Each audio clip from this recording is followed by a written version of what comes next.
Punjab school में है कि ये असादा जो सड़कों पे नहीं निकलेंगे, मैं समझता हूँ इनको हमारे मुतालबात तस्लीम करने पड़ेंगे। क्यों? कल आपने जीडियाला का बयान सुना होगा, इसमें वो कह रही थी कि हम असादा का इंसाफ करने जा रहे हैं। हमें कौन से इन्होंने वीडियो डाले दिए हुए जिनका इनके इंसाफ करेंगे, हमें कौन से मॉडल टाउन में इन्होंने प्लाट दिए हुए हैं। मैं समझता हूँ अगर इंसाफ करना है आओ हमारे साथ बैठ जाओ। जब तक जितनी हुकूमतें आई हैं उनका इंसाफ करो, जिनको तुमने प्लाट दिए, जिनको तुमने सीमेंट मिलें जो जिनको प्राइवेट करके दिया है उनका इंसाफ करो। असादा का क्या इंसाफ करो? क्या कौन सी इकरार कह रहे हो? लीविंग कैश का जो तालिबान नोटिफिकेशन को निकाल लिखा है वो तुम्हें वापस लेना होगा। हमारे स्कूलों को जो तुम निजी अदारों को देने जा रहे हो, जो तुम एनजीओ के हवाले ठेकेदारों के हवाले करने जा रहे हो, हम हर किसी नहीं जाने देंगे। इंशाअल्लाह 3 अक्टूबर से बड़ा एहतजाज होने जा रहा है।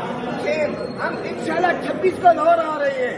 हम ऐलान करते हैं कि हम कोई स्कूल जो है अपना प्राइवेट करने नहीं देंगे। तुम्हें तालिबाना नोटिफिकेशन वापस करना होगा।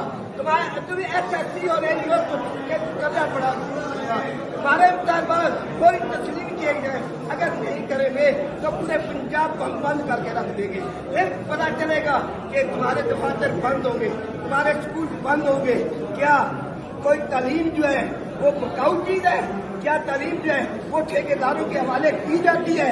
क्या इन स्कूलों को, इन मदारस को इन ठेकेदारों के हवाले जो तुमने पहले प्लस को हवाले किए उनका अपना हिसाब कर लो। आज वो अदालत देखने वाली है। मैं मीडिया के कौशल से वज़ीर आला साहब को ये कहता हूँ, आओ जो पहले प्लस को आपने अदालत दे रखी है उनका वो अदालत आज अगर हमारे स्कूलों को प्राइवेट दिया गया नोटिफिकेशन गुजरात गवर्नमेंट ने जो कर नहीं सकती थी उन्होंने किया, उनको फौरी वापस लिया जाए, हमारे मुतालबात तस्लीम किया जाए। हम उस वक्त तक अपना इंतजार जारी रखेंगे जब तक हमारे मुतालबात तस्लीम